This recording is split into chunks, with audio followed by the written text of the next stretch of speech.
আমি মাঝখানে খুব লজ্জিত হয়ে গিয়েছি শহীদ নাসিমের বাসায় যখন গিয়েছিলাম। তোমাদের কাছে যদি এরকম কোনো সুযোগ থাকতো, আমি আমার পুরো ধন সম্পদ যা আছে সব কিছু বিক্রি করে দিয়ে, প্রয়োজন আমার সকল শরীরের রক্তগুলো বিক্রি করে দিয়ে তোমাদের হাতে টাকা দিতাম, আর তোমরা যদি আমার নাসিরকে ফিরিয়ে দিতে পারতাম। সারা দেশের অসংখ্য শহীদ ভাইদের কাছে, শহীদ পরিবারের কাছে আমরা যখন যাই, ওনাদের আকুতিগুলো শুনি, ওনাদের সবার একটাই দাবি।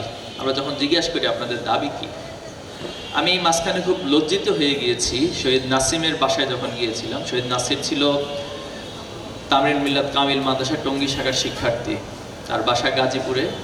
যখন তার পরিবারের কাছে গিয়ে সামান্য একটা হাদিয়া নিয়ে গিয়েছিলাম, হাদিয়াটা যখন ওনার পরিবারকে দিতে চাইলাম, কোনোভাবেই নিতে রাজি হচ্ছিল না।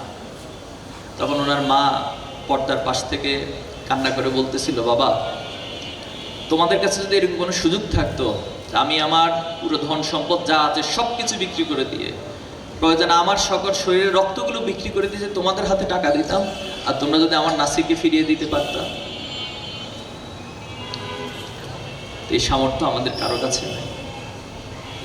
আমরা আল্লাহর কাছে দোয়া করি, আল্লাহ এই পরিবারগুলোকে যেন ধৈর্য ধারণ করার তৌফিক দান করে।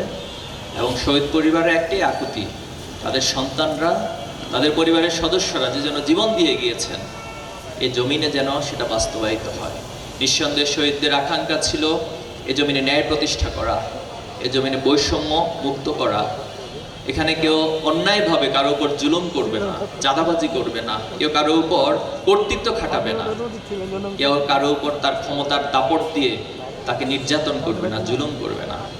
আমরা এমন একটি সমাজেরই স্বপ্ন দেখছি, এবং আমরা এই প্রজন্ম, আপনারা এখানে যারা উপস্থিত আছেন, আমরা যারা উপস্থিত আছি, অথবা যারা এখানে উপস্থিত নেই, এই পুরো প্রজন্ম আজকে আমরা প্রতিজ্ঞা নিব যে আমরা আমাদের এই শহীদ ভাইদের রক্তের যে দায়, এই দায় থেকে এই সমাজে আলটিমেটলি ন্যায় প্রতিষ্ঠার জন্য আমরা আমাদের সর্বোচ্চটুকু দিয়ে কাজ করে যাবো ইনশাআল্লাহ।